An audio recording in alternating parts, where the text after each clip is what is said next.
साथियों, हमारी सरकार किसानों के कल्याण के लिए, खासकर छोटे किसानों के कल्याण के लिए देश के कृषि जगत के हित में, देश के हित में, गांव गरीब के उज्जवल भविष्य के लिए पूरी सत्यनिष्ठा से, किसानों के प्रति पूर्ण समर्पण भाव से,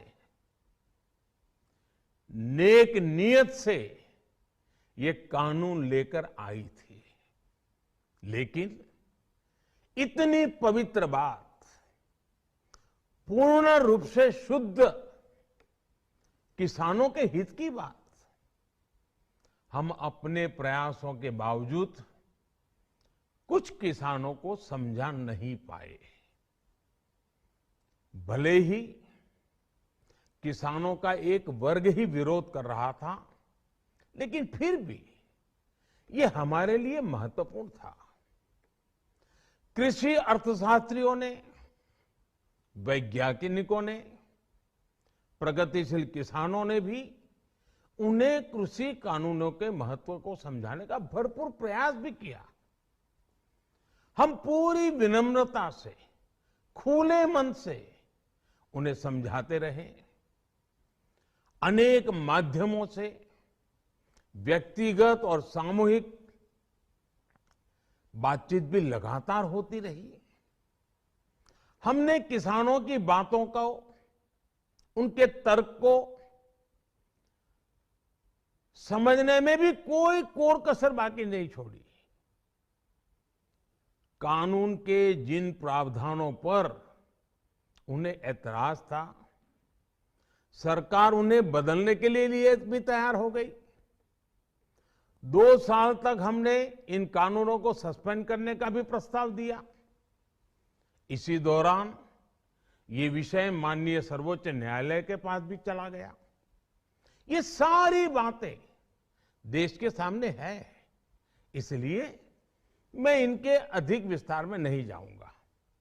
साथियों, मैं आज देशवासियों से क्षमा मांगते हुए सच्चे मन से और पवित्र हृदय से कहना चाहता हूं कि शायद हमारी तपस्या में ही कोई कमी रही होगी, जिसके कारण दिए के प्रकाश जैसा सत्य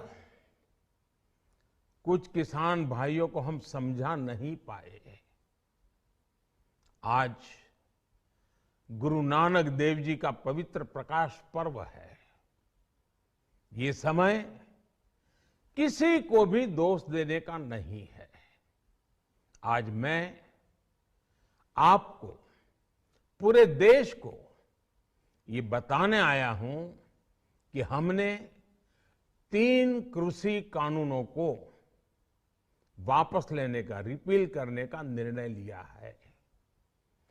इस महीने के अंत में शुरू होने जा रहे संसद सत्र में, इसी महीने में, हम 3 कृषि कानूनों को रिपील करने की संवैधानिक प्रक्रिया को पूरा कर देंगे।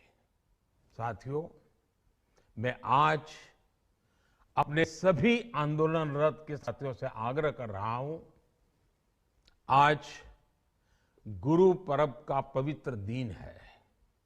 अब आप अपने अपने घर लौटे, अपने खेत में लौटे, अपने परिवार के बीच लौटे। आइए एक नई शुरुआत करते हैं, नए सिरे से आगे बढ़ते हैं।